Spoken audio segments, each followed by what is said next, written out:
हे पाहिलं होतं की राजयोग हे एक सर्वोच्च कनेक्शन आहे आणि ते कनेक्शन हे आपण या शरीरामध्ये राहणारी एक सत्ता, एक शक्ती, त्या परम शक्तीशी करतो, तेव्हा त्याला राजयोग म्हटलं जातं. त्या कनेक्शनसाठी माध्यम आहे आठवण आणि ह्या आठवणीसाठी आधार आहे ज्ञान. म्हणून आपण या दोन्ही एंड्सचा पूर्ण अर्थ, पूर्ण संदर्भ समजून घेत होतो. काल आपण फर्स्ट एंड किंवा एका बाजूला समजून घेत होतो की कोण आठवण करतंय. तर तेव्हा आपण पाहिलं की आपण कोण आहोत. आपण विस्तृत त्याचा परिचय घेतला की आपण या शरीरामध्ये राहणारी एक अमर शक्ती, अविनाशी शक्ती आत्मा आहोत. आणि त्याचा अभ्यासही आपण सगळ्यांनी दिवसभर केला की आपण एक आत्मा आहोत. आता आपण पाहणार आहोत की हा जो दुसरा भाग आहे, ज्याच्याशी मला कनेक्ट व्हायचंय, ज्याच्याशी संपर्क साधायचा आहे, ज्यांची आठवण करायची आहे, ते कोण आहेत.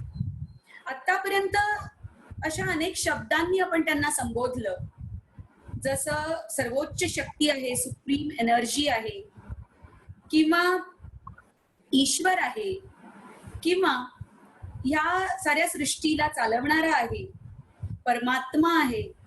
पण आज मात्र आपण ह्या विषयाला व्यवस्थित पाहणार आहोत, विस्ताराने पाहणार आहोत की नेमका तो कोण आहे. कारण कोणाचीही आठवण आपल्याला जर करायची असेल तर ओळख नसेल, माहिती नसेल, ते कोण आहेत, त्यांची महानता काय आहे हे जर कळलेलं नसेल तर आठवण येईलच असं नाही, किंवा करण्यासाठी मी महत्व देईन असं नाही. ती कधी होईल आठवण, नाही तर कधी होणारही नाही. त्यामुळे मला मात्र ही आठवण अगदी पर्पजफुली करायची आहे. मला त्यांच्याबद्दल पूर्ण ज्ञान, त्यांचा पूर्ण परिचय समजून घ्यायला लागेल. आणि त्यासाठी आज आपण विशेष भेटलो आहोत की परमात्मा कोण आहे, ईश्वर कोण आहे, किंवा तो या सृष्टीचा नियंता कोण आहे, किंवा आपण ज्याला आयुष्यभर पूजलं, आठवण केली, अनेक प्रकारे त्यांचं नामस्मरण केलं, तो कोण आहे नेमका. तर आज तुमच्या समोर मी काही प्रश्न देत आहे, जे प्रश्न आजच्या माणसाला अनेकदा पडतात. म्हणजे माणूस एक असा ग्रुप आहे माणसांमध्ये की जो ईश्वराला सहज मानतो, तो भक्तिभावाने ईश्वराला सामोरा जातो, ईश्वराची आठवण करतो, प्रार्थना करतो.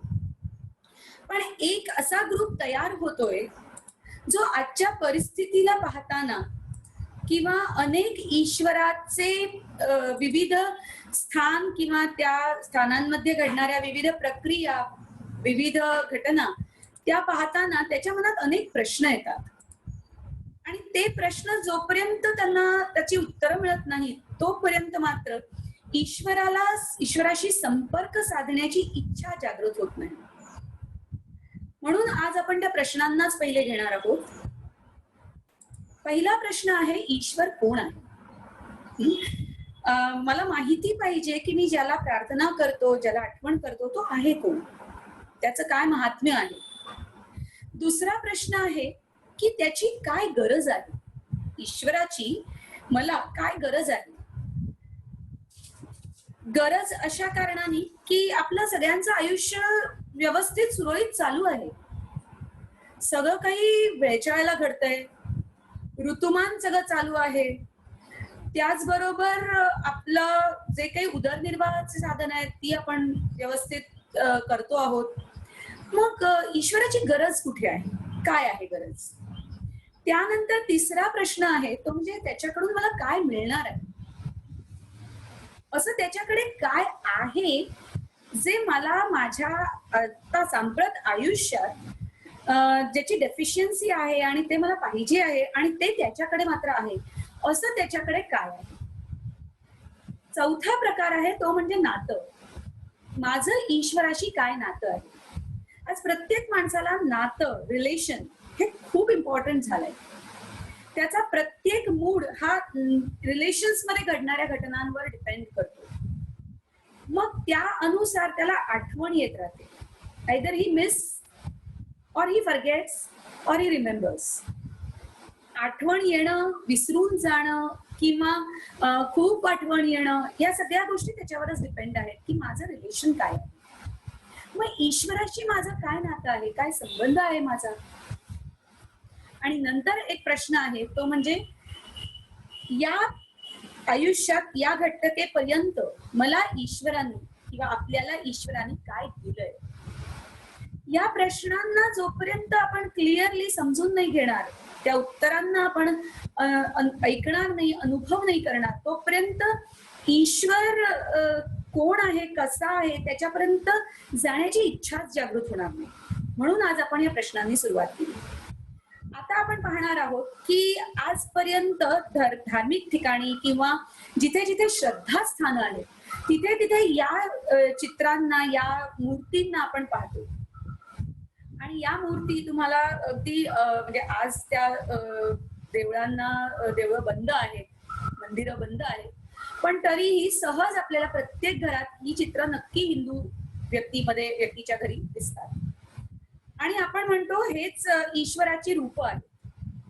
तर विष्णू, शंकर, देवी किंवा गणेश किंवा हनुमान ही सगळी रूप काही ईश्वराची आहेत का. त्याचबरोबर पुढे आपण विचार करतो की या सृष्टीला काहीतरी चांगलं मार्गदर्शन करून गेले, ईश्वराचा कुठेतरी अनुभव करून दिला. पुढच्या चित्रात आपण हे पाहणार आहोत की ईश्वराचा काही अनुभव करून दिला असे धर्मांना स्थापन करणारे धर्मस्थापक, धर्मगुरु काय हे ईश्वर आहेत का. जसं इब्राहिम, बुद्ध, गौतम, महात्मा गौतम बुद्ध, महावीर स्वामी, ईसा मसीह, गुरु नानक, काय हे ईश्वर आहेत का. कारण यांना सुद्धा जेव्हा लोक आठवण करतात तेव्हा त्यांचं बरंच काही शिकवलेलं बोध, त्यांचं ज्ञान आपल्याला आयुष्यात खूप उपयोगी पडतं. मग ते ईश्वर आहेत का. त्याच्या पुढे जाऊन आपण आणखीन एक चित्र पाहणार आहोत. त्या स्लाइड मध्ये तुम्हाला दिसेल की या सृष्टीवर जेव्हा जेव्हा काही चुकीचं घडलं किंवा काही माणूस खूप दुःखी झाला, माणूस खूप हताश झाला, निराश झाला, तेव्हा अशा महान आत्म्यांचं आपण सगळ्यांनी, महान आत्म्यांना आपण अनुभव केला. आणि त्या महान आत्म्यांमध्ये आपण पाहतो शंकराचार्य, स्वामीनारायण, सेंट झेवियर, ख्वाजा शरीफ, साईबाबा. तसंच आपण आणखीन यांच्याच लिस्टमध्ये आपण अशी अनेक नावं पाहतो, ती म्हणजे की मदर तेरेसा, नंतर डॉक्टर बाबासाहेब आंबेडकर. ही अशी अनेक नावं आहेत जी समाजाला ना काहीतरी चांगलं वळण देऊन गेली. समाज त्यांचा ऋणी आहे. आज आपण अनेकदा जीवनात त्यांच्यामुळे प्रकाशाचा अनुभव करतो. मग काय हे महान आत्मे ईश्वर आहेत का. त्याच्या पुढे जाऊन आपण आणखीन एक गोष्ट खूप श्रद्धेने मानतो आणि ती म्हणजे ही सारी सृष्टी किंवा या सृष्टीवरची तत्व, या तत्वांची पण आपण पूजा करतोय. म्हणजे पाण्याची पूजा होते, तुम्ही पाहिलं असेल गंगा पूजा खूप मोठ्या प्रमाणावर करतात. त्याचबरोबर अग्नीची पूजा होते, प्राण्यांची देखील पूजा होते, सूर्याची पूजा होते, वृक्षांची पूजा होते. या सगळ्या श्रद्धा ठेवण्यासाठी ही गोष्टी आहेत त्या गोष्टींवर आपण खूप महत्व देऊन प्रेमाने त्यांची भक्ती करतो. मग हे ईश्वर आहेत का. आता हे सगळे ईश्वर आहेत किंवा असे ईश्वर आहेत, तर आणखीन एक गोष्ट आपल्याला माहित करून घ्यायची आहे आणि ती म्हणजे की ईश्वर हा निराकार आहे का जी शास्त्र बनली आहेत, जी पोथ्या पुराण जे काही आपण आतापर्यंत वाचन केलं, पठण केलं, ती ईश्वर आहेत का? किंवा ईश्वर सर्वव्यापी आहे का? किंवा प्रत्येक आत्म्यात घटाघटात ईश्वर आहे का? का कर्म, वर्क इज वर्शिप म्हणतात, किंवा कर्म हीच पूजा आहे, तर कर्मामध्ये ईश्वर आहे का? तर नेमका ईश्वर आहे कुठे? आता या सगळ्या प्रश्नांचा भडीमार मी तुमच्यासमोर ठेवलेला आहे, पण खरोखरच आज माणसाला कन्फ्यूज करणारे प्रश्न आहेत. आणि हे प्रश्न जेव्हा आपण सॉल्व्ह करायला घेतो तेव्हा मला एक गोष्ट आठवते. एक सद्गृहस्थ एकदा पेपर वाचत होते आणि पेपर वाचताना त्यांना एक जसं आपण पाहतो ना की रिलिजियस पेज असतं किंवा अशा काही गोष्टींना स्पष्ट करणारं काही कॉलम्स असतात, तर त्यामध्ये त्याला ना बऱ्याच काही गोष्टी दिसल्या आणि त्यांनी त्याच्यामध्ये बरेच विचार यायला लागले. त्यामध्ये पहिले त्यांनी वाचलं ते म्हणजे प्रकृती परमात्मा आहे. प्रकृती म्हणजेच निसर्ग, कुदरत हा परमात्मा आहे. नंतरच्या कॉलम मध्ये त्यांनी वाचलं की आत्मा हाच परमात्मा आहे, म्हणजे आपल्या सगळ्यांमध्ये जी शक्ती आहे तोच परमात्मा आहे. त्यानंतर त्यांनी वाचलं ते म्हणजे ब्रह्म हेच ईश्वर आहे. ब्रह्म म्हणजेच ज्याला आपण या सृष्टीवर आपण जिथून आलो त्या स्थानाला आपण ब्रह्म म्हणतो, तर ब्रह्म हेच ईश्वर आहे. नंतर त्यांनी वाचलं ते म्हणजे परमात्मा सर्वव्यापी आहे. त्यानंतर त्याला वाचनात आलं ते म्हणजे की परमात्मा हा आपण जे देवी देवता मानतो त्या देवी देवतांचं जे रूप आहे ते ईश्वराचंच रूप आहे. आणि ह्यानंतर त्यांनी वाचलं ते म्हणजे परमात्मा नाम रूपापासून वेगळा आहे, त्याला नाम नाही, त्याला रूप नाही. आणि शेवटी त्यांनी वाचलं ते म्हणजे परमात्म्यासारखं या दुनियेत काहीच नाही.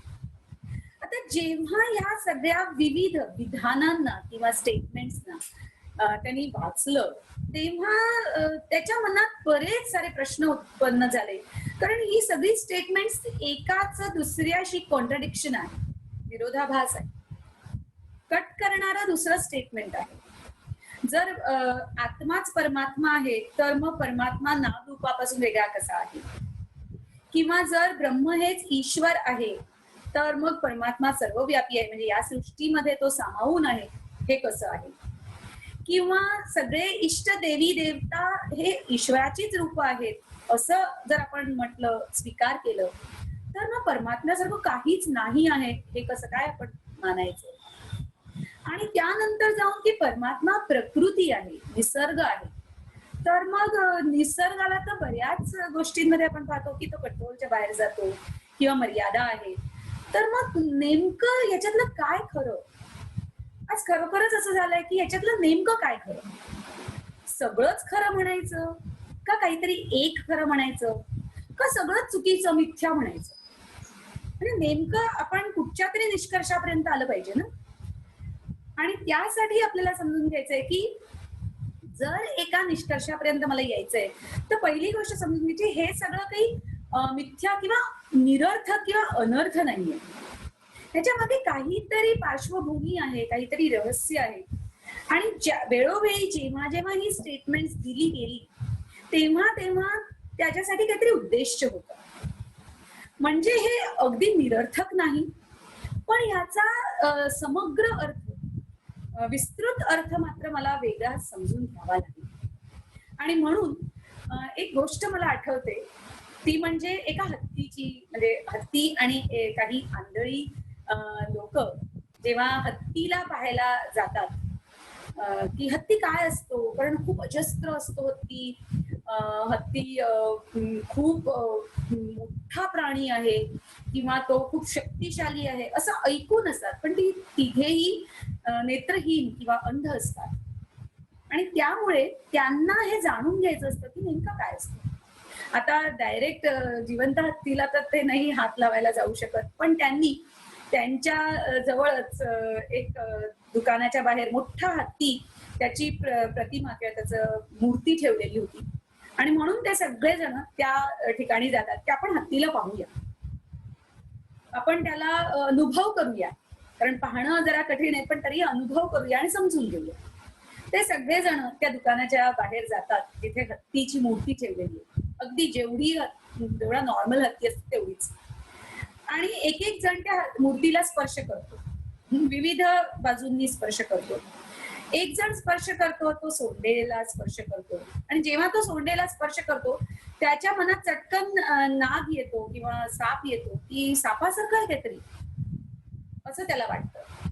दुसरा त्याच्या शिडी लावून त्याच्यावरती चढून जातो आणि त्याच्या कानांना हात लावतो, आणि कानांना हात लावतो तेव्हा त्याला असं वाटतं की हे काहीतरी मोठ्या वारा घालणाऱ्या पंखासारखं आहे, त्या पंख्यासारखं आहे, तर हा पंखा आहे का असं त्याला वाटतं.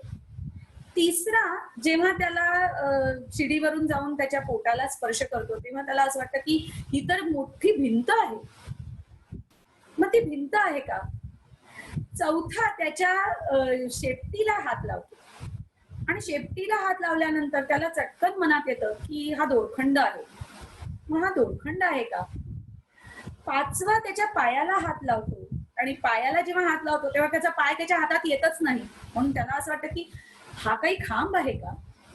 आता या सगळ्या 5 जणांचं जर आकलन केलेलं ज्ञान आपण पाहिलं तर अगदी खोटं नाहीये. काही अंशी ते खरंही आहे की पायासारखा खांबासारखा पाय आहे, सापासारखी सोंड आहे, किंवा सुपासारखे किंवा पंख्यासारखे कान आहेत, भिंतीसारखं पोट आहे, शेपटी दोरखंडासारखी आहे, सगळं काही अंशी ठीक आहे. जेव्हा हे 5 जण, पुढची गोष्ट खरी खूप महत्वाची आहे, 5 जण जेव्हा त्यांच्या मित्राकडे येतात आणि त्या मित्राला सांगतात, आज माहिती आम्ही काय केलं, आम्ही हत्तीला पाहिलं, म्हणजे हत्तीला पाहिलं म्हणजे समजून घेतलं, तर आम्ही तुला सांगतो हत्ती काय, तू पण पाहिलं नसशील ना, आम्ही तुला सांगतो हत्ती काय. तर जेव्हा ते त्याला सांगतात की हत्ती ना सापासारखा आहे, दुसरा म्हणतो नाही नाही हत्ती ना पंख्यासारखा किंवा सुपासारखा आहे. तिसरा म्हणतो नाही नाही हत्ती ना असा पण आहे पण भिंतीसारखा आहे. चौथा म्हणतो दोरखंडासारखा आहे, तर पाचवा म्हणतो खांबासारखा आहे. तर जेव्हा हे सगळं तो ऐकतो, तोही अंध व्यक्ती, त्यांनी कधीच हत्ती पाहिलेला नाही, त्यामुळे त्याच्या मनात प्रश्न येतो, बापरे हा काही वंडरफुल अॅनिमल आहे की जो असा चेंज होऊ शकतो, ज्याच्यामध्ये अशी कपॅसिटी आहे. जसं नाही आपण ऐकलंय सरडा रंग बदलतो, तर त्याला असं वाटतं ठीक आहे निसर्गाचं हे काहीतरी वंडरफुल आहे, वंडर आहे, तसं होऊ शकतं. म्हणून तो म्हणतो ठीक आहे असं असेल, व्हेरी गुड, मला काही वेगळं समजून घ्यायला मिळालं. त्यानंतर त्याची भेट एका व्यक्तीशी होते. तो व्यक्ती मात्र सुज्ञ असतो, लर्नेड असतो, आणि त्याला तो सांगतो की तुला माहितीये हत्ती कसा असतो, हत्ती ना असं बहुरंगी किंवा बहुरंगी किंवा बहुरूपी असतो. तो काय बहुरूपी असतो, कारण त्यांनीही त्याच्या गावात कधी हत्तीला पाहिलेलं नसतं किंवा चित्रातही हत्तीला पाहिलेलं नसतं. त्यामुळे त्याला ते समजून घ्यायचं असतं, ठीक आहे काय म्हणतोयस तू, तर तो हे सगळं सांगतो. आणि जेव्हा हे सगळं ऐकतो तेव्हा त्याला फार विचित्र वाटतं आणि फार अविश्वसनीय वाटतं, काल्पनिक वाटतं. आणि तेव्हा तो म्हणतो जाऊ दे, मला काही याच्याशी घेणं देणं नाही, मला काय हत्ती घ्यायचा नाहीये विकत, किंवा मला हत्ती पाळायचा पण नाहीये, किंवा मला हत्तीच्या जंगलात जायचं पण नाहीये, तर जाऊ दे ना, हत्ती जसा का असे ना, मला काय फरक पडतो, राहू दे. तो त्या गोष्टीला सोडूनच देतो. आता ही जेव्हा आपण गोष्ट ऐकली तेव्हा आपल्या सगळ्यांच्या मनात एक गोष्ट येते की ह्या गोष्टी सारखंच कुठेतरी आपणही परमात्म्याला समजून घेतोय, की परमात्म्याबद्दल अनेक जण अनेक गोष्टी सांगतात. कोणी म्हणतं तो खूप प्रेमाचा आहे, कोणी म्हणतं तो रौद्र रूप घेणारा आहे, तो खूप चिडतो, खूप कोप होतो. आपण हा शब्द फार ऐकलेला असतो, आपण हा बिलीव्ह करतो किंवा विश्वास ठेवतो किंवा काय माहित नाही, पण हा शब्द आहे, ईश्वराचा कोप होतो. तर या सगळ्या गोष्टी आपण जेव्हा ऐकतो ना, त्या इतक्या विरोधाभासी आहेत की आपण म्हणतो आयदर आपल्यामध्ये भीती तयार होते की जाऊ दे ना, मला काहीच नाही घेणं देणं, उगाच मी त्याच्याबद्दल काही बोलणारच नाही, तो मंदिरात सुखरूप आहे, मी माझ्या घरी सुखरूप आहे, मला काय त्याच्याशी घेणं देणं नाही, मी माझ्या कामामध्ये इंटरेस्ट देतोय आणि खूप मग्न होऊन काम करतोय, हीच माझ्यासाठी पूजा आहे, सोडून देतो. त्यामुळे बरीच लोक ईश्वर या कॉन्सेप्ट पासूनच दूर जात आहेत की ईश्वर नेमका आहे. आज आपण समजून घेणार आहोत की जसं ईश्वर कोण आहे हे आपण समजून घेतोय. तर ईश्वराला कोण आहे हे समजून घेताना काही कसोटी आपण ठेवूया, ज्या कसोटींच्या आधारे आपण ईश्वराला तो असा असायला पाहिजे तर तो ईश्वर कसोटींना आपण पहिले समजून घेऊ. पहिलं की परमात्मा कोण असू शकतो. तुमच्या आणि माझ्या सामान्य बुद्धीने आपण जर समजून घेतलं तर ईश्वर कोण असू शकतो, कारण तुमच्या माझ्यापेक्षा तो कोणतरी ग्रेट आहे एवढं नक्की. मग तो नेमका कसा, तर परमात्मा सर्वज्ञ आहे. सर्वज्ञ म्हणजेच काय, की त्याला या सृष्टीचं संपूर्ण ज्ञान आहे.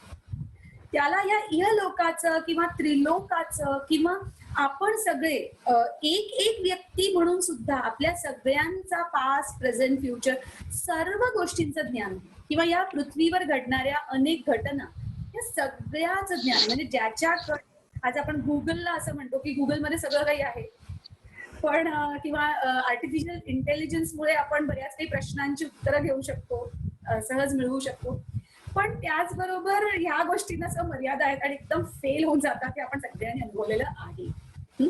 पण परमात्मा मात्र रिअल सेन्स मध्ये सर्वज्ञ आहे, की त्याच्याकडे सर्व प्रश्नांची उत्तरं आहेत आणि म्हणून त्याला सर्वज्ञ म्हटलं गेलं. तर तो सर्वज्ञ असायला पाहिजे. दुसरं आहे ते म्हणजे तो सर्व शक्तिवान आहे. आपण आतापर्यंत शक्ती या शब्दाबरोबर आपली बाहुबल किंवा आपल्या शरीराची शक्ती किंवा आपल्या बुद्धीची शक्ती या गोष्टी समजून घेतो.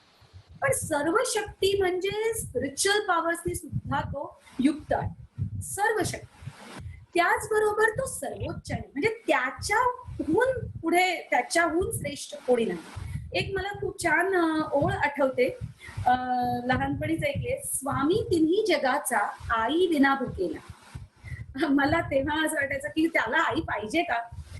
खरोखरच आहे की त्याला आई पाहिजे का, तोच सगळ्यांची आई आहे ना. पण या ओळीचा खूप गहन अर्थ आहे की आईंचाही आई किंवा तो सर्वांचा पालक असा तो प्रतिपालक जो आहे तो ईश्वर आहे, म्हणून तो सर्वोच्च आहे. त्याच्यावरती कोणी सत्ता नाही. म्हणजे पतींचा पती किंवा पिता वडला जेवढे काही वडील आहेत, पिता आहेत, त्या पित्यांचाही पिता, किंवा जेवढे काही गुरु आहेत त्या गुरूंचाही गुरु, टीचर्सचा सुद्धा टीचर, असा तो सर्वोच्च ईश्वर आहे. त्याचबरोबर आणखीन एक कसोटी आहे ती म्हणजे तो सर्वोपरी आहे, म्हणजे सर्वातून पार आहे, निर्बंधन आहे, त्याला कोणतंच बंधन बांधू शकत नाही. आपण सगळे तरी ऍटलीस्ट जन्म मृत्यूच्या बंधनात येतो, रिलेशन्सच्या बंधनात येतो, या शरीराच्या बंधनात येतो, या सगळ्या गोष्टींच्या बंधनात येतो. त्याला शरीरच नसल्यामुळे, तो अजन्म असल्यामुळे त्याला बंधन नाही, तो सर्वोपरी आहे. आणि नंतर अशी ही कसोटी आहे की तो सर्व धर्म मान्य आहे. म्हणजे मी जर हिंदू म्हणून एखादी गोष्ट मानत असेल तर सेम टाइम कोणत्या दुसऱ्या धर्माचे किंवा कोणत्या दुसऱ्या फेथची लोक सुद्धा त्या गोष्टीला अगदी सहज विदाऊट एनी डिबेट ते सहज मानू शकतील. असं काहीतरी त्याच्याबद्दल मला माहित पाहिजे की असा परमात्मा असणार. मग आपण पाहतो की परमात्म्याचं जर असं आहे तर वास्तविक स्वरूप कसं असेल. आता तुमच्या समोर एक चित्र येईल, तुमच्या समोर एक चित्र येईल, हे चित्र पहा. बिंदूचं चित्र आहे, प्रकाशाचा बिंदू. तुम्हाला सगळ्यांना असं हे बिंदूचं चित्र पाहिल्यानंतर सहज या कसोटींना जर आपण त्याच्याबरोबर लावलं तर बघा, बिंदू हा सगळ्याचा मूल स्वरूप, म्हणजे प्रत्येक गोष्टीचा अगदी आधार, या छोटासा छोटा त्याची सुरुवात, त्याचा बेस हा बिंदू आहे. किंवा या सृष्टीला शक्ती देणारा हा प्रकाश आहे. फक्त सूर्याचा प्रकाश नाही, हा वेगळाच प्रकाश आहे, हा दिव्य प्रकाश आहे. मग हे त्याचं वास्तविक स्वरूप आहे. आज आपण इथे समजून घेणार आहोत की हे वास्तविक स्वरूप कसं आहे. हे वास्तविक स्वरूप म्हणजेच तो निराकार, ज्योतिर्बिंदू आणि अविनाशी आहे. आता बघा, तो निराकार आहे.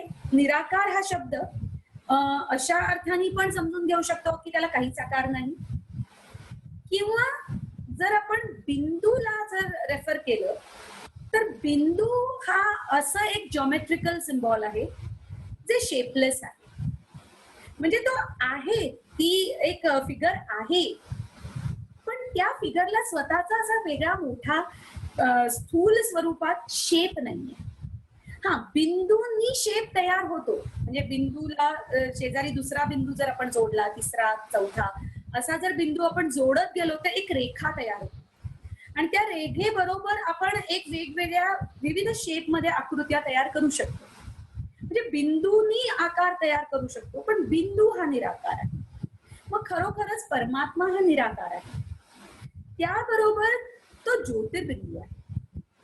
हा ज्योतिर्बिंदू हा आपण कोणत्या तेलाचा दिवा किंवा तुपाचा दिवा लावून किंवा काडीनी पेटवून दिवा लावून असा हा दिवा लागणारा नाहीये. तर हा दिव्य प्रकाश आहे, तो अविनाशी आहे. त्याला पेटवावं लागत नाही किंवा त्याला जागृत करावं लागत नाही किंवा तो कधीच विझत नाही.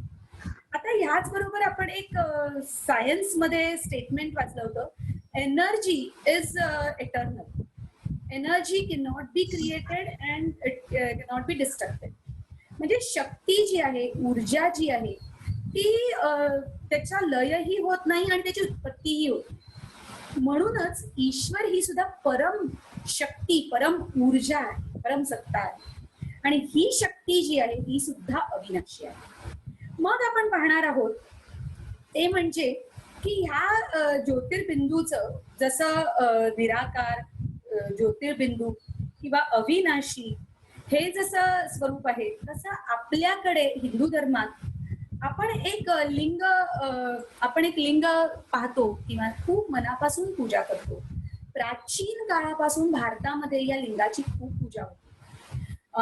गमतीची गोष्ट अशी आहे की आता तुमच्या समोर स्क्रीनवर शिवलिंग दिसतंय आणि भारतात जर तुम्ही सर्व राज्यांमध्ये पाहिलं ना तर शिवाच्या प्रतिमा, शिवाचं लिंग हे सगळ्या राज्यांमध्ये पूजलं जातं आणि प्राचीन ते प्राचीन मंदिरं ही शिवाची आढळतात. मग प्राचीन ती प्राचीन मंदिरं ही सगळ्या राज्यांमध्ये आढळतात. बाकी देवी देवतांना जर आपण कन्सिडर केलं ना तर देवी देवता मात्र राज्यानुरूप डिवायडेड दिसतात. गमतीशीर गोष्ट आहे, जसं महाराष्ट्रात गणपतीला खूप महत्व आहे, अष्टविनायकाचं महत्व आहे, त्याचबरोबर पांडुरंगाला खूप महत्व आहे. त्याचबरोबर आपण पाहतो की साऊथ मध्ये मुरुगन किंवा कार्तिकेय किंवा बालाजी असे खूप इष्टदेव मानतात. त्याचबरोबर आपण पाहतो की नॉर्थ कडे कृष्णाचं खूप महत्व आहे, रामाचं महत्व आहे. ईस्ट मध्ये आपण पाहतो दुर्गेला खूप महत्व आहे. म्हणजे कुठे ना कुठेतरी स्टेट वाईज ना डिव्हिजन झालेलं आहे. पण एकच असं शिवलिंग आहे किंवा आपण हे ज्योतिर्लिंग मानतो की पूर्ण भारत देशात ठिकठिकाणी त्याची मंदिरं आहेत आणि त्या मंदिरांना खूप महत्व आहे. असं नाही की फक्त मंदिर आहे बाबा पण कोणी जात नाही तिकडे, असं नाहीये. खूप महत्व आहे, खूप भावनेने लोक जातात आणि त्या शिवावर 3 रेखा असतात आणि त्या रेखांच्या मध्ये एक बिंदू असतो. म्हणजे आपल्याला पुन्हा एकदा ते शिवलिंग सुद्धा आठवण करून देत आहे की हा बिंदू जो आहे त्या बिंदूचं जे स्वरूप आहे तेच शिवाचं स्वरूप आहे.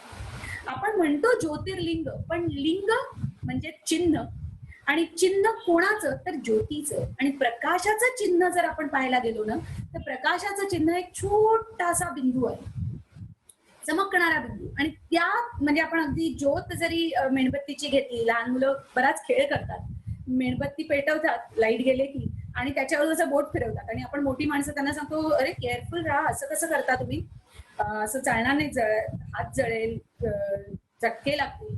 ते म्हणतात काही नाही होते, काही नाही होते. कारण का तर तो जळणारा खरोखरचा बिंदू असतो आणि आजूबाजूची जी ज्योत आहे, फ्लेम आहे, ती मात्र खूप शीतल असते. म्हणजे याचा अर्थ तो प्रकाशाचा सुद्धा किंवा अग्नीचा सुद्धा जो ओरिजिनल स्वरूप आहे ते आहे बिंदू. आणि अशा या बिंदू स्वरूपाला आपण आजपर्यंत शिवलिंगाला पूजलेलं आहे, ज्योतिर्लिंग या शब्दाने मानलेलं आहे. म्हणून भारतात 12 ज्योतिर्लिंगांचं महत्व आहे. या 12 ज्योतिर्लिंगांचं महत्व आपण या चित्रामध्ये पाहतो की बघा, बऱ्याच ठिकाणी शंकराचं मंदिर आपण दर्शन घेतलंय, शंकराचं दर्शन घेतलंय, पण शंकराच्या मंदिरामध्ये शंकराच्या मूर्ती बरोबर एक शिवलिंग जरूर अवश्य तिथे असतंच. आता थोडस आपण बऱ्याचदा असं म्हणतो की शिवशंकर शंभो किंवा असं म्हणतो, पण शंकराला नेहमी तपस्येत दाखवतात. आणि ती तपस्या करताना आपण हा मंत्र ऐकलेला आहे की त्याच्या मुखात ओम नमः शिवायचा मंत्र आहे.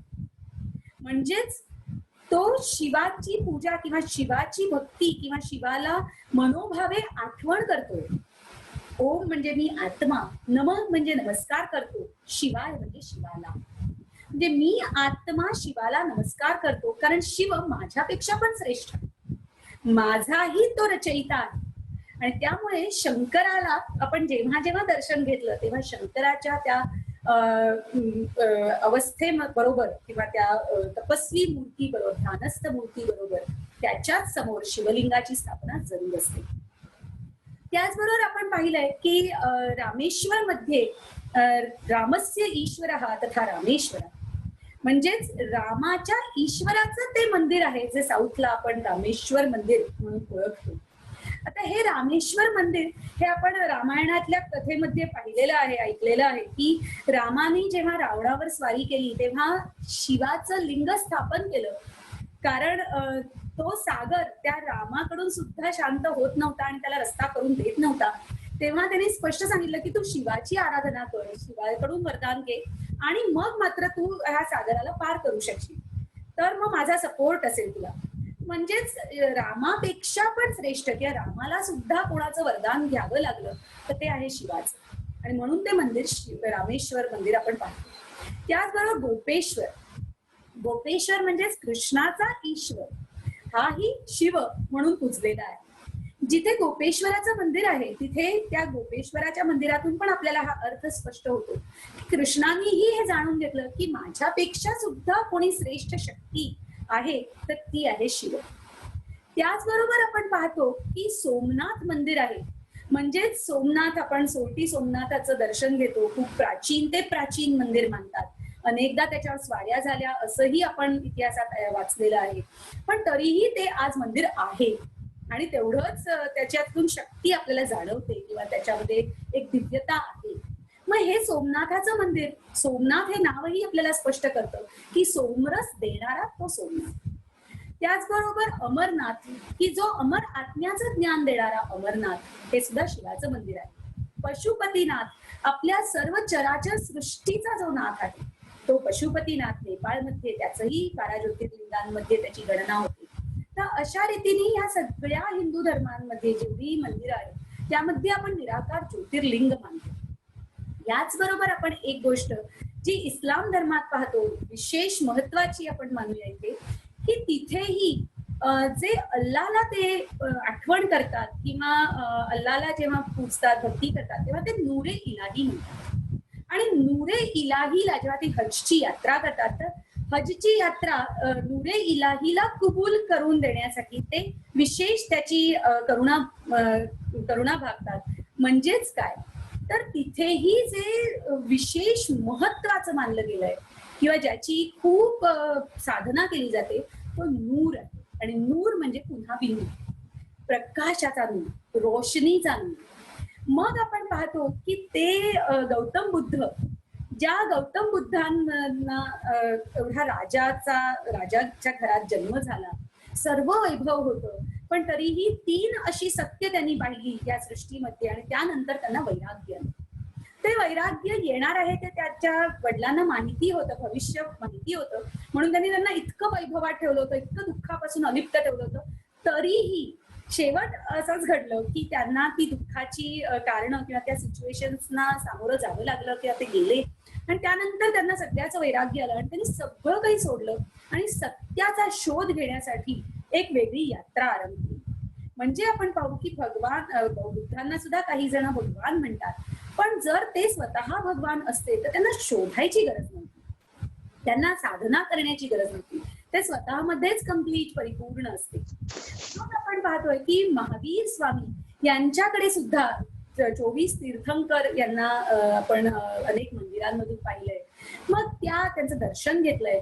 मग त्यांच्या या मूर्तीचं दर्शन घेताना सुद्धा आपण जाणवतो की महावीर भगवान होते का, तर जर ते महावीर भगवान होते तर त्यांना सुद्धा वेगळी साधना करण्याची गरज नसायला पाहिजे ना. आणि जर त्यांना गरज होती तर ह्या सगळ्यांना हे माहित होतं की ईश्वर हा आमच्यापेक्षा कोणीतरी श्रेष्ठ आहे. आम्ही जे आहोत हे ईश्वराकडून घेणारे जसे रिसिव्हर्स आहोत. जसं म्हणून आपण आज आपल्याला इलेक्ट्रिसिटी जेव्हा डिस्ट्रीब्युशन होतं तेव्हा ट्रान्सफॉर्मर असतो आणि त्या ट्रान्सफॉर्मर मध्ये सगळ्या त्या प्लांट मधून एनर्जी येते आणि त्या तिथून घराघरात वेगवेगळ्या लाईन्स मधून ती एनर्जी डिस्ट्रीब्यूट होते. मग हे सगळे आपण म्हणू की ईश्वराचे असे काही ग्रेट सोल्स होते किंवा असे काही ग्रेट या सृष्टीसाठी वरदान म्हणून ही विभूती यांनी या सृष्टीवर प्रवेश केला, जन्म घेतला. तर ते ट्रान्सफॉर्मर्स किंवा ते ग्रेट सोल्स रिसिव्हर्स होते की त्यांच्याकडून आपल्याला बऱ्याच प्राप्ती झाल्या. मग आपण पाहतो ते म्हणजे येशू ख्रिस्त, ख्रिश्चन धर्माचा धर्मसंस्थापक येशू ख्रिस्त, ईसा मसीह म्हणतात. त्यांनी सुद्धा अगदी सुळावर चढल्यावर सुद्धा एकच गोष्ट सांगितली की मी ईश्वराचा संतान आहे आणि हे ईश्वरा ही सगळी लोक जी माझ्यावर हे अत्याचार करतायत त्यांच्या पापांना माफ कर. आता किती विचित्र गोष्ट आहे की त्यावेळेला जर तो ईश्वर स्वतः असता तर तो असं म्हणण्याची गरज नव्हती ना. आणि हे सगळे डायलॉग्स आपल्याला सगळ्यांना माहिती आहे. म्हणजे त्यांनाही हे माहिती होतं की मी ईश्वर नाही, हे सगळेजण तुला ओळखत नाही, पण मी तुझी शक्ती किंवा तुझ्याकडून त्यांना माफ करण्याची प्रार्थना करू शकतो आणि त्यांना शक्ती देऊ शकतो. म्हणजे पुन्हा ते मीडिएटर्स झाले. मग आपण पाहतो गुरु नानकांनी, सिख धर्माच्या संस्थापक गुरु नानकांनी सुद्धा ते सांगून ठेवलंय की एक ओंकार, सतनाम, अकाल किंवा निर्वैर, निर्भव हे सगळे शब्द जे आहेत हे त्यांनी किती सुंदर ईश्वराचं वर्णन केलंय की तो एक आहे. अंगुली निर्देश पुन्हा वरतीच केलाय की तो ह्या सृष्टीच्या पार कोणीतरी आहे, अशी शक्ती आहे जी पार या सगळ्यातून मुक्त आहे आणि तो ओंकार स्वरूप आहे. ओंकार म्हणजेच या सृष्टीचा नियंता आहे. स्थापना, पालना, विनाश या सगळ्याला तो नियंत्रण करणारा असा तो नियंता आहे. आणि असा हा ईश्वर जो आहे, हा ईश्वर हा कोणाशीही वैर किंवा कोणाच्याही अध्यात्मध्यात नसणारा आहे, असा हा सगळ्यांच्या वरती आहे. मग गुरु नानकांनी सुद्धा आपल्याला हेच सांगितलं. आणि आज प्रजापिता ब्रह्माकुमारी ईश्वरीय विश्वविद्यालयाचे जे फाउंडर फादर आहेत, प्रजापिता ब्रह्मा संस्थापक जे आहेत प्रजापिता ब्रह्मा, तेही आपल्याला ह्याच गोष्टीचं ज्ञान देत आहेत की परमात्मा जो आहे तो सर्वोच्च आहे, तो ह्या सगळ्यातून वेगळा आहे, तो ज्योतिर्बिंदू आहे, तो निराकार आहे आणि तो या सृष्टीच्या पार परब्रह्मात राहतो. म्हणजे आपल्याला सगळ्यांना ह्या गोष्टी पुन्हा पुन्हा कुठेतरी संकेत देत आहेत की परमात्मा हा ज्योतिर्बिंदू आहे. आता आपण पाहूया की परमात्म्याचं नाव काय आहे. या सृष्टीमध्ये अनेक नावांनी त्याला संबोधलं जातं. आपण आत्ताच पाहिलं की काही जण असं म्हणतात की तो नाव रूपापासून वेगळा आहे.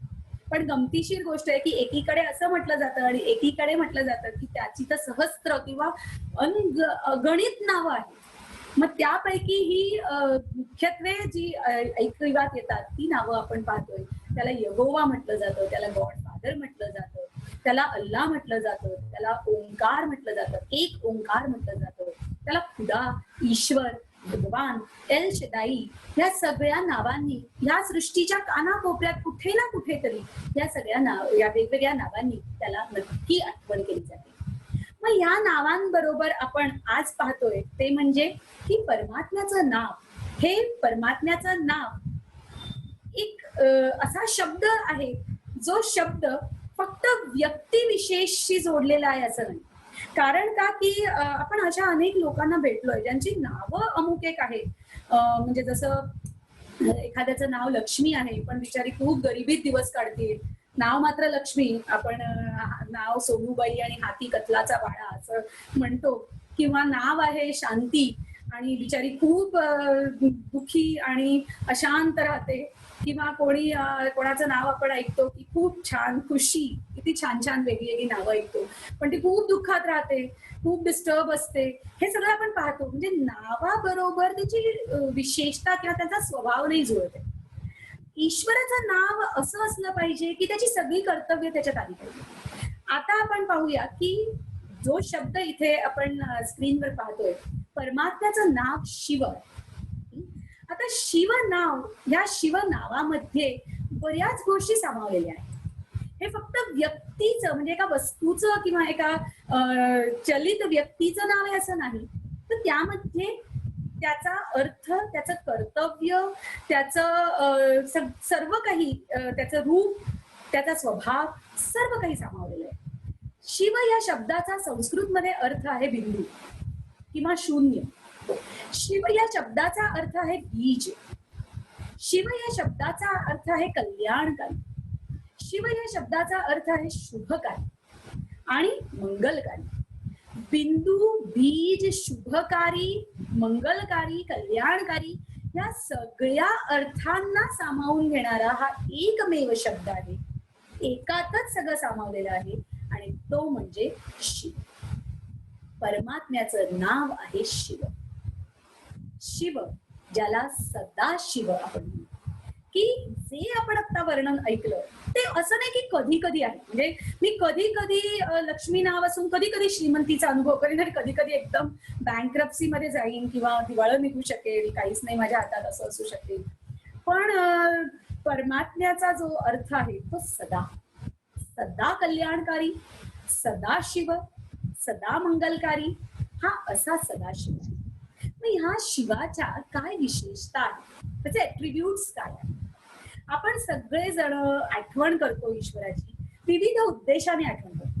म्हणजे मी खूप डिस्टर्ब आहे ना, मला शांती पाहिजे म्हणून मी देवळात जाऊन काही घटका बसते, किंवा माझ्या आयुष्यात खूप वाईट प्रसंग चालू आहेत, मला खूप आजारपण आलं आहे आणि तेव्हा मी आठवण करते. म्हणजे विविध गोष्टींची मागणी करण्यासाठी मी ईश्वराला आठवण करते. मग ही मागणी कोणत्या आधारावर मी करते? मला काय माहिती आहे की काय हे सगळं देऊ शकतो तो? मला लहानपणापासून सांगितलं तुला काय प्रॉब्लेम आला तर जय जय कर, डोकं ठेव किंवा हा मंत्र म्हण, हे सगळं सांगितलंय. पण मी आता कळत्या वयात आहे, मला सगळं कळतंय, आय एम मॅच्युअर्ड. मग आता मला जर असं कोणी सांगितलं जय जय कर, डोकं ठेव असं सांगितलं तर थोडंसं माझं कुठेतरी लॉजिक मध्ये येतं आणि कशाला हे सगळं कशाला मला करायला पाहिजे, मी नाही करणार. अशी लोक आपल्याला आजूबाजूला नक्की दिसतात. त्यामुळे मग असं वाटतं की मला अर्थ समजून घेतला ना तर मी त्याच्याशी जास्त चांगल्या प्रकारे कनेक्ट होऊ शकते. आणि ते कनेक्शन साधण्यासाठी मला त्याच्या विशेषता माहिती पाहिजे. आता हा जो शिव आहे किंवा ज्योतिर्लिंग निराकार शिव परमात्मा आहे, तो परम शक्ती आहे. म्हणजेच या सृष्टीवर त्याच्या एवढी शक्ती कोणातच नाही. आणि त्यानंतर आपण पाहतो की तो पतित पावन असं त्याला नाव दिलं जातं. पतित पावन म्हणजे काय, तर आपल्या सगळ्यांच्या पापांना तो धुवू शकतो, तो पापमुक्त आपल्याला करू शकतो, असा तो पतित पावन आहे. म्हणजे पतितांना, तो स्वतः पतित कधीच होत नाही, पण पतितांनाही तो पावन करू शकतो असा तो पतित पावन आहे. त्याचबरोबर आपण पाहतो तो त्रिलोकीनाथ आहे, तो सर्व गुणांचा सागर आहे. म्हणजे माझ्याकडे शांती जर कमी झाली तर मी शांतीसाठी, सुखासाठी, प्रेमासाठी, मी सर्व गुणांसाठी त्याला आठवण करू शकतो. सागर म्हणजे कधीही न संपणारा. तो या सृष्टीमध्ये जे एक मनुष्य वंश तयार झालाय, या मनुष्य वंशाला कल्पवृक्षाचं नाव दिलं गेलंय. आणि या कल्पवृक्षाचा तो बीजरूप आहे. ऊर्ध्व मूल मल शाखा असं त्याचं वर्णन केलं जातं की तो वरती आहे आणि त्याच्या सगळ्या शाखा खालती आहेत. त्याचबरोबर तो मुक्तीदाता आहे. आपल्याला सगळ्यांना जे आपण अडकलोय, बंधनात आलोय, त्या सगळ्यांना तो मुक्त, लिबरेट करू शकतो. तो त्रिकाळदर्शी आहे. म्हणजे आपण जिथे कुठे अडखळू ना, जिथे कुठे आपण एकदम फिक्स मध्ये अडकू, तिथे आपल्याला तो काळाचं दर्शन देऊ शकतो, कारण त्याच्याकडे आहे. तो सर्व शक्तिवान आहे. तो आपल्याला दिव्य बुद्धी देऊ शकतो, कारण असं तो ज्ञान देतो की आपल्या बुद्धीची कवाडं उघडू शकतो. जी बुद्धी संकुचित झालेली होती किंवा क्षीण झाली होती, ती एकदम सत्य ज्ञान प्राप्त झाल्यावर ती एकदम पॉवरफुल होऊ शकते. तर तो दिव्य बुद्धीचा दाता आहे. तो तिसरा नेत्र आपला उघडू शकतो. तो माणसाला देवता बनवू शकतो. म्हणजे आपण म्हणू हे थोडंसं अद्भुत वाटतंय, पण माणसाला देवता बनवणं म्हणजे काही ऍक्च्युअल फक्त सजलेले देवता असे नाही, शृंगारलेले देवता असे नाही, पण डिवाइन क्वालिटीजनी तो आपल्याला करून ठेवू शकतो. आणि असं म्हटलंही जातं की नर ऐसी करनी करे जो श्री नारायण बने. नारी ऐसी करणी करे जो श्री लक्ष्मी बने. म्हणजे माणसाने स्वतःचं कर्म चेंज केलं, श्रेष्ठ बनवलं, तो देवत्व प्राप्त करू शकतो. त्याचबरोबर आपण पाहतो तो त्रिमूर्ती रचयिता आहे किंवा ज्ञानदाता आहे, स्वर्गाचा रचयिता आहे. तो सगळ्यांचं भाग्य विधान करू शकतो, भाग्याचा निर्माण करू शकतो. तर असा तो परमात्मा आहे. आणि असा तो परमात्मा आहे, जेव्हा आपण त्याचं वर्णन ऐकतो तेव्हा खूप मेस्मराईज होतो की किती ग्रेट आहे ते. असं काही मला जर त्याच्याशी मी कनेक्ट होऊ शकले तर it will be so great. माझा ग्रेटनेस किंवा माझं महत्व किती वाढेल. तर आता आपण समजून घेऊ की त्याच्यामध्ये आणि माझ्यामध्ये काय समानता आहे. कारण मीही निराकार आहे, तोही निराकार आहे. मीही चैतन्य आहे, या जड शरीराला किंवा स्थूल हाडामासाच्या शरीराला चालवणारी एक चैतन्य सत्ता आहे, तोही चैतन्य शक्ती आहे. मीही आत्मा बिंदू आहे, तोही बिंदू आहे. मीही आत्मा अमर अविनाशी आहे, तोही परमात्मा अमर अविनाशी आहे. मीही एक सुंदर प्रकाश स्वरूप आत्मा आहे, स्वयंप्रकाशित आहे, तोही स्वयंप्रकाशित आहे. या सर्व समानता माझ्या आणि त्याच्यामध्ये आहे. आता आपण पाहू की या समानतांबरोबरच काही गोष्टी मात्र फरक आहे. त्या गोष्टींमधला फरक जर आपण समजून घेतला तर आपल्याला कळेल की तो फरक जो आहे त्या फरकाचं कारण आहे की तो ह्या सृष्टीमध्ये अडकून राहू शकत नाही. आता हा फरक काय आहे तर आपण अनेक आत्मे आहोत. ते कोणकोणते तर कोणी पुण्य आत्मा आहे, कोणी महान आत्मा आहे, कोणी देवात्मा आहे, किंवा कोणी असुरात्मा आहे, किंवा कोणी दुरात्मा आहे. तर असे वेगवेगळे लोक आहेत आणि असे अनेक आहेत. पण परमात्मा मात्र ह्या सगळ्यांपेक्षा निराळा एकच आहे, या सगळ्यांपेक्षा उच्च एकच आहे. आपण सगळे आत्मा गर्भाद्वारे जन्म घेतो. म्हणजेच आपण जे लौकिक अर्थी या सृष्टीवर जेव्हा पदार्पण करतो, सृष्टीमध्ये प्रवेश करतो, तेव्हा तो जन्म होतो आहे. पण परमात्मा मात्र अजन्मा म्हटला जातो. म्हणजेच तो या सृष्टीवर जर काही करायचं असेल तर त्याला जन्म घ्यायची गरज नाही. तो अवतरित होतो आणि अवतरित होऊन तो त्याचं कार्य करतो आणि कार्य पूर्ण केल्यानंतर तो तिथून निरोप घेतो. त्याचबरोबर आपण सगळेजण देहामध्ये राहतो, देहधारी. तो मात्र देहापासून निराळा.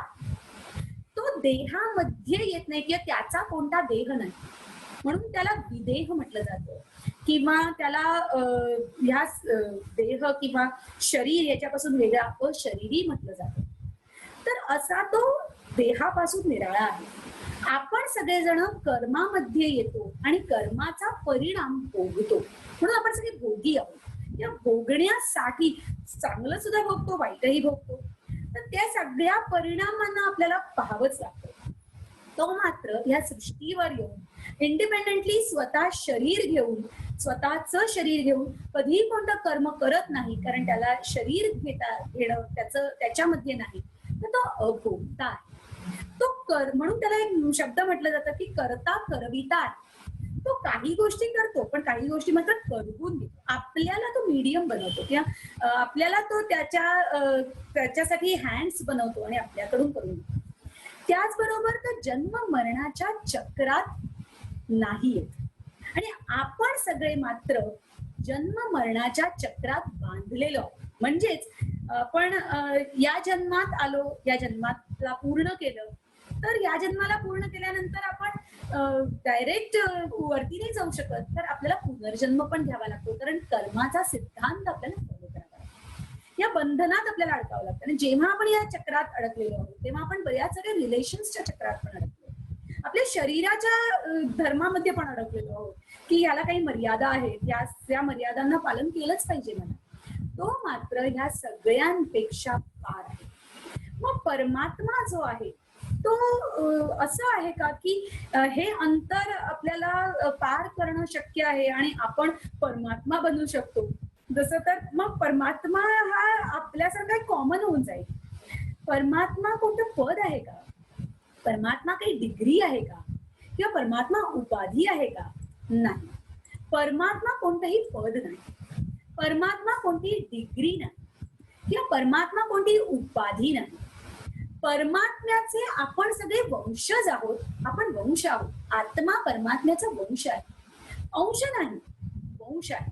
असं म्हटलं जातं की बुडबुडा आहे आणि तो बुडबुडा सागरात तयार होतो आणि सागरात तो विलीन होऊन जातो, मिक्स होऊन जातो. असंही आपण आत्मा आणि परमात्म्याचं नातं ऐकलेलं आहे.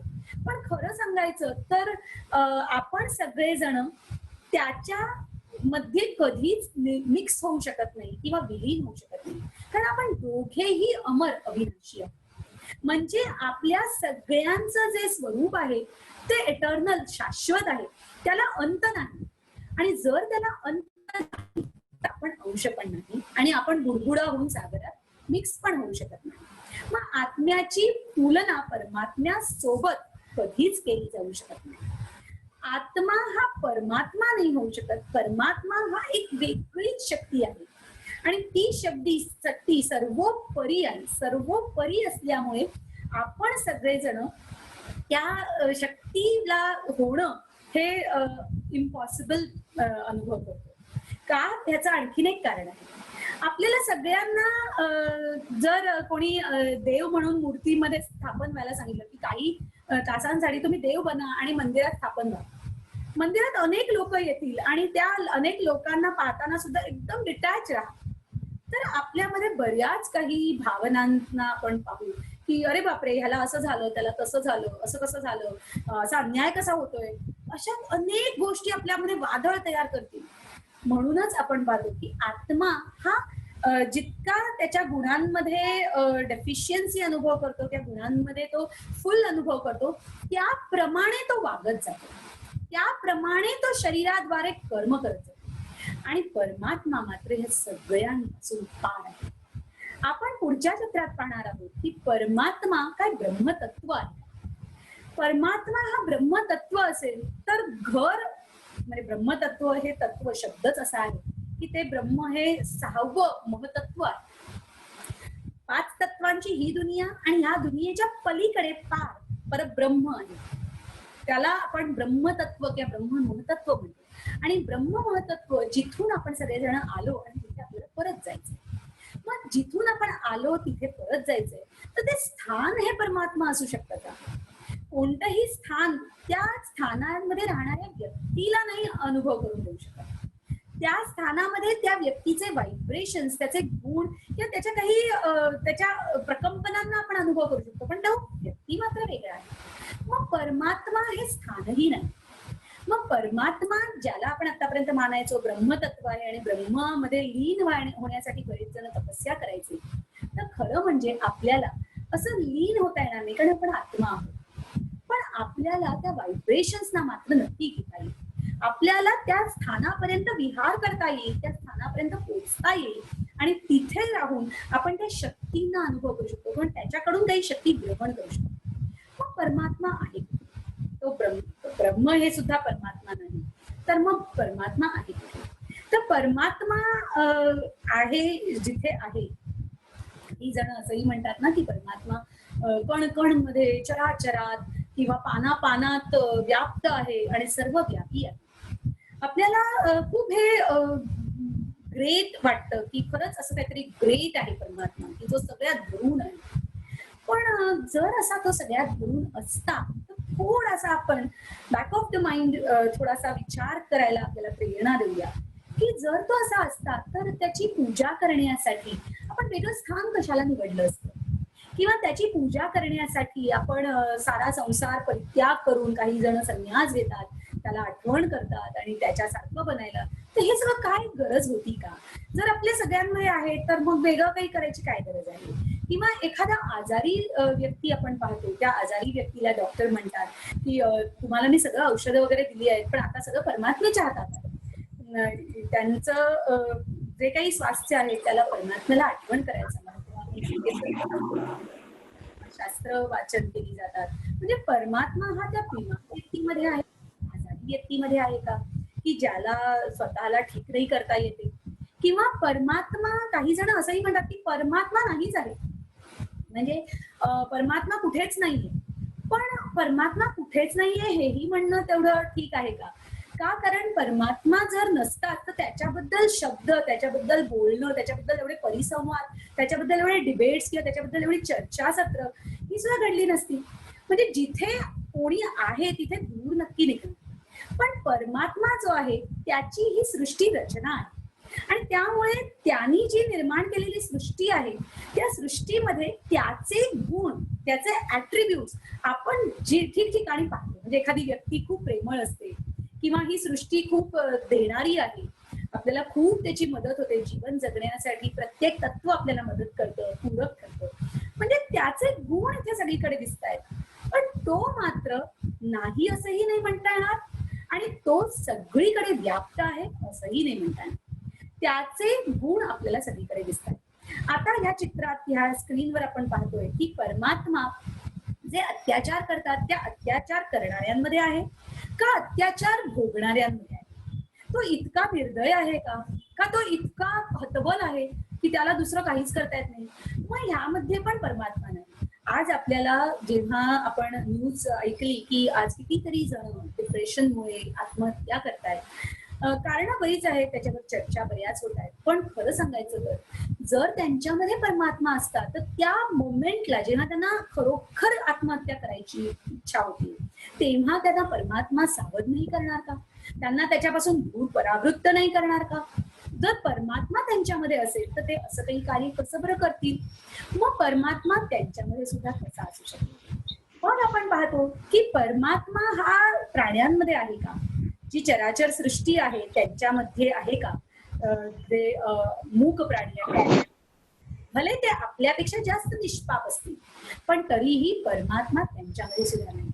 कारण ते त्यांची फक्त उदरनिर्वाह, आजीविका, त्यांचं जे काही जीवनाचा जगणं, खाणं पिणं प्रजनन करणं इथपर्यंत ते सीमित आहे. मग परमात्मा त्यांच्यामध्ये पण नाही आणि त्यांच्यामध्ये असता तर कोणी प्राणी हिंस्र प्राणी नसता, कोणी प्राणी इतका हतबल अगदी दुर्बल प्राणी नसता, म्हणजे परमात्मा तिथेही.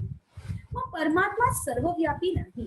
तर गीतेमध्ये वर्णन केलेला जो श्लोक आहे तो म्हणजे यदा यदा हि धर्मस्य ग्लानिर्भवति भारत अभ्युत्थानम अधर्मस्य तदा ज्ञानम सृजाम्यहम्.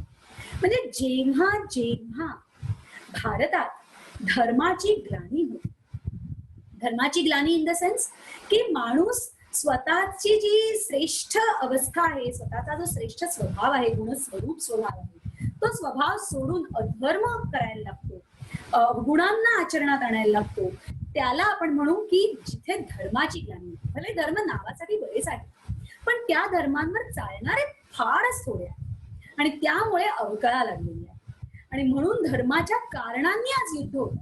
मग जेव्हा जेव्हा धर्माच्या कारणाने किंवा धर्माच्या कारणाने असे युद्ध प्रकार घडतायत किंवा धर्माची ग्लानी होतीये तेव्हा तेव्हा या सृष्टीचं पुन्हा सृजन करण्यासाठी, पुन्हा निर्माण करण्यासाठी मी या सृष्टीवर येतो. आता हा शब्द येतो किंवा त्याला आपण सगळेजण आठवण करतो, त्याच्या अनाभाका करतो, म्हणजे याचा अर्थ तो या सृष्टीमध्ये नाही, तो या सृष्टीपासून पार आहे. आता तुम्हाला एक चित्र दिसेल जिथे लाल सोनेरी रंगाचा प्रकाश सर्वत्र व्याप्त आहे आणि त्या चित्रामध्ये, त्या स्क्रीनवर आपण पाहतोय की अनेक बिंदू बिंदू बिंदू आहेत आणि त्या सगळ्यांच्या वरती एक पॉवरफुल बिंदू आहे. तो बिंदू हा परमात्मा आणि हे सर्व बिंदू आपण सगळेजण आत्मा. आपल्या सगळ्यांचं ते घर जिथे शक्तीचं स्थान आहे, शक्तीपीठ म्हणतात ना बऱ्याच मंदिरांना, खरं शक्तीपीठ, महाशक्तीपीठ, सर्व शक्तीपीठ हे परमधाम किंवा आत्म्यांची ती निराकारी दुनिया किंवा ज्याला सोल वर्ल्ड म्हटलं जातं किंवा ज्याला आपण म्हणू मुक्तीधाम, शांतीधाम, अशी अनेक नावं त्याला म्हटली जातात. मग ते धाम जे आहे, ते धाम जिथे आहे ते ह्या सृष्टीच्या 5 तत्वांच्या ऑर्बिटच्या पलीकडे आहे आणि तिथे परमात्मा ज्याचं नाव शिव आहे ते राहतात. आज आपण सगळेजण खूप मनापासून त्यांचा परिचय घेत होतो. परिचयाबरोबर आपण त्यांच्या एक एक गोष्ट समजून घेताना आपण त्यांच्या जवळ जातो, कारण जेवढे तुम्ही जास्त एखाद्याला ओळखता तेवढं त्यांच्याशी जास्त चांगलं नातं तुम्ही तयार करत जाता आणि जेव्हा ते चांगलं नातं तयार करता तेव्हा खूप सहज आपण संपर्क साधू शकतो. ते जिथे आहे, जसे आहे, भले ते तुमच्या बाजूला नाही बसलेले किंवा तुमच्या घरात नाही राहत, ते भले पार 7 समुद्रा पार आहे, पण एका फोनवर, एका व्हॉट्सअप मेसेजवर आपण त्यांच्याशी संपर्क साधू शकतो. का? कारण त्यांना आपण ओळखतो, आपण त्यांच्याशी खूप जवळचे नात्यामध्ये आहोत. तसंच पार परब्रह्मात राहणारा परमात्मा आपल्या सगळ्यांचा कोण आहे. आपल्या सगळ्यांच्या मध्ये त्याच्यासारखीच काही गुण कर्तव्य आहेत, त्याच्यासारखेच आपल्याकडे खूप सुंदर सुंदर गुण आहेत, पण तो आपल्यापेक्षा सुद्धा श्रेष्ठ आहे. कारण तो आपल्या सगळ्यांचा पिता, तो आपल्या सगळ्यांचा बाप किंवा फादर असा तो परमात्मा आहे. काही जण त्याला मालक म्हणतात, असा तो परमात्मा आहे. तो परमात्मा आज आपण जसा जसा त्याला त्याच्या विविध ऍट्रिब्यूट्स बरोबर समजून घेतलं, तर त्या परमात्म्याबरोबर विविध नात्यांना आपण अनुभव करू शकतो. कारण आज सगळ्यात मोठा जर सोशल लाईफ मध्ये जर प्रॉब्लेम दिसत असेल ना, तर तो कारण त्याचं आहे माणसाचं माणसाशी नातं खूप बिघडलंय. प्रत्येक नात्यात दोष आलेला आहे आणि प्रत्येक नात्यात जो दोष आलाय त्यामुळेच असे अपप्रसंग रोज घडतायत. नाही तर कोरोना काय आहे? काहीच नाही. आपण जर सगळ्यांच्या बरोबर खूप चांगल्या रीतीने राहिलो, खूप चांगल्या प्रकारे नियमांचं पालन केलं, खूप चांगल्या रीतीने गुणांवर चाललो, तर कोरोना खरंच आपल्याला काहीच करू शकत नाही. पण आज असं होतंय की कुठेतरी हा एक दुश्मन किंवा एक भयंकर परिस्थिती आपल्या समोर आहे आणि त्या परिस्थितीबरोबर आपण सगळे आपल्यामधल्या अवगुणांना खूप उत्तेजित झालेले पाहतो. जे डिप्रेस होतोय किंवा डिस्टर्ब होतोय किंवा खूप दबले पण आपल्याला जाणवतोय, कारण आपल्याला हा परिचय नाही की आपण कोण आहोत आणि आपला कोण आहे. आज आपण पाहतोय की आपला कोण आहे, तर परमात्मा आहे. परमात्मा जो निराकार ज्योतिर्बिंदू स्वरूप, आपणही तसेच ज्योतिर्बिंदू स्वरूप. तोच आपला पिता आहे, तोच आपली माता आहे, तोच आपला शिक्षक आहे, तोच आपला सखा आहे, तोच आपला साजन आहे, तोच आपली संतान आहे, तोच आपला बंधू आहे. श्लोकाद्वारे आपण अनेकदा हे म्हटलेलं आहे, नाही असं नाही, पण आज प्रॅक्टिकल मध्ये अनुभव करूया. कोणत्याही याच्यापैकी कोणत्याही नात्याला आपण अनुभव करूया की तो ह्या नात्याने माझ्याशी जोडलेला आहे. बघा, तुम्ही अनुभव कराल की तुमच्यावरती त्याची छत्रछाया तुम्हाला जाणवेल, तुम्ही अनुभव कराल. तर आज आपण ह्या नात्याला जर आपण दृढ केलं, त्या नात्यामधूनच आपल्याला आपण अनुभवलं, आपल्यामध्ये एक सुंदर शक्तीचा अनुभव केला, सपोर्ट सिस्टमचा अनुभव केला, तर मला असं वाटतं की जेवढे जेवढे नाते संबंधांमुळे जे प्रॉब्लेम्स क्रिएट होत आहेत ते सगळे दूर होतील. आपण ते सगळे सॉल्व्ह करू शकतो आणि एक सुंदर समाजाची रचना, एक सुंदर सृष्टीची रचना आपण या इथे वर्तमान काळात निर्माण करू शकतो. तर चला, आपण सगळेजण ह्या नात्याला अनुभव करूया. ह्या नात्याला अनुभव करण्यासाठी आपल्याला एकच गोष्ट समजायची की मी पण बिंदू, तो पण बिंदू, मी या सृष्टीवर आणि तो त्या पलीकडे, त्या पार परब्रह्मात. तर चला, आपण सगळेजण अलर्ट होऊया. जिथे तुम्ही बसलेले आहात तिथेच ही अंतरीची यात्रा करूया. सर्वप्रथम स्वतःमध्ये आणि मग मात्र वर. अशी ही यात्रा बुद्धीने आपल्याला करायची आहे. अपने को, आपल्या आतमध्ये एक चैतन्य शक्ती, आपण आत्मा पाहूया. दोन डोळ्यांच्या मध्यभागी, दोन भुवयांच्या मध्यभागी, भ्रुकुटीच्या मध्यभागी एक छोटासा प्रकाश, एक ताऱ्यासारखा प्रकाश. मी आत्मा आहे, या शरीराची मालक आहे, एक अदृश्य सत्ता आहे. पण आज मी माझ्या ज्ञानाच्या डोळ्यांद्वारे स्वतःला पाहते आणि या डोळ्यांद्वारे पाहताना मी अनुभव करते की मी अविनाशी आहे, काल आहे, मी शांतीच्या दात्याची संतान आहे, परमात्म्याची दिव्य स्वरूप मी माझ्यामध्ये अनुभव करत आहे. प्रेम, शांती, आनंद, सुख हे सर्व गुण माझ्यामध्ये मी अनुभव करते. आणि असाच हा परमात्मा जो पार पलीकडे आहे, या सृष्टीला चालवणारा, अनंत शक्तींनी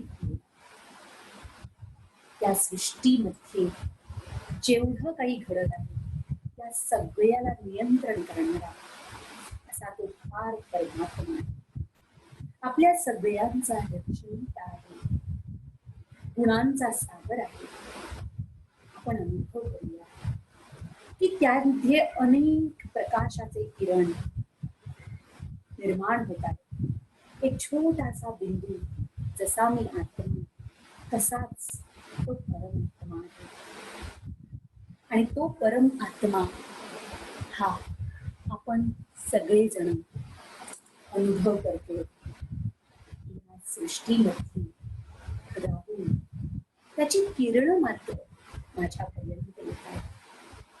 मला अनुभव मिळतोय की मी बिलकुल रिलॅक्स आहे, शांत आहे. माझ्या जीवनात कोणतीच कमतरता नाही.